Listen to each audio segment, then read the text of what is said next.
नमस्कार दोस्तों, मैं हूँ हीरल कवलानी और लाई हूँ आपके लिए प्यारी सी कहानी जिसका शीर्षक है मीठी वाणी। आइए सुनते हैं। शुभम और सरल दो भाई थे। दोनों ही अपने माता पिता के लाडले थे।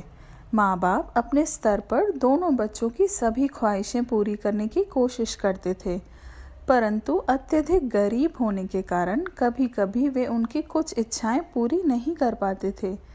दोनों बालक भी माता पिता की स्थिति समझकर उन्हें कभी ज़्यादा परेशान नहीं करते थे।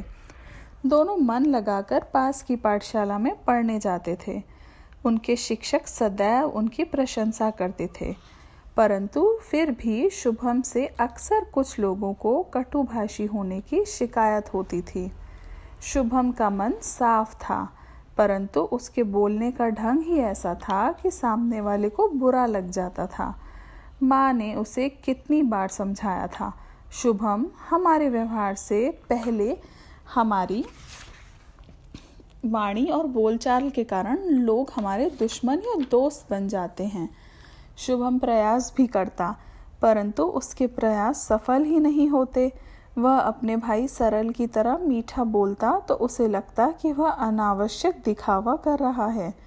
एक दिन शुभम और सरल स्कूल से लौट रहे थे। उन्होंने देखा कि एक बूढ़ी स्त्री सड़क के किनारे दर्द से कराह रही थी। शुभम ने आगे बढ़कर पूछा, तुम्हें डॉक्टर के पास ले चलूं? बूढ़ी स्त्री इनकार करते हुए पीछे हट गई।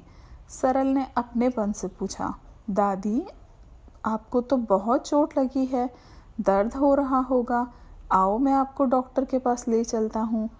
बूढ़ी स्त्री की आंखों में आंसू आ गए। उसे आशीर्वाद देते हुए वे उसके साथ चलने को तैयार हो गई। दोनों भाई उन्हें डॉक्टर के पास ले गए, मरहम पट्टी कराई और उनके घर छोड़ दिया। शुभम के मन में यह बात लगातार चल रही थी कि कैसे मेरे कहने पर दादी ने डॉक्टर के पास चलने से मना कर दिया और सरल के कहने पर वह आशीर्वाद देते हुए साथ चलने को तैयार हो गई। उसे आज अपने भाव स्वच्छ होते हुए भी वाणी मैली लग रही थी।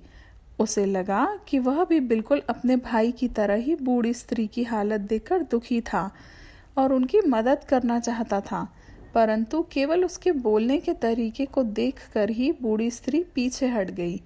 उसे बहुत दुख हुआ और उसने निश्चय किया कि वह भी सरल की तरह मृदुभाषी बनकर ही रहेगा।